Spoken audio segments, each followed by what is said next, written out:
tekereza umujyi wa Kigali uba udafite ibyotsi bihumanya ikirere byaturutse ku modoka ugenda mu mujyi bize kuri guhumeka umwuka mwiza usukuye utavangiye.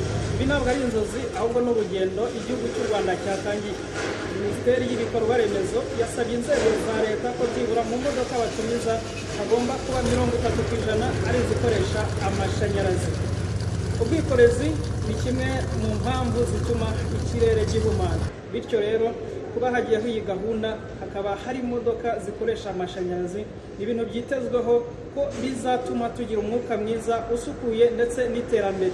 Ariko nanone si ibintu bizakorwa umunsi umwe, birasaba ko haba ahantu izo modoka zizajya zikura ayo mashanyarazi ndetse no kugira uburyo bwo kwigisha abantu gukoresha iryo koranabuhanga rije.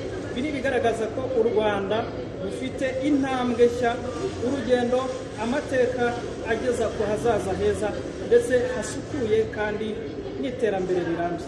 Ndabashimiye.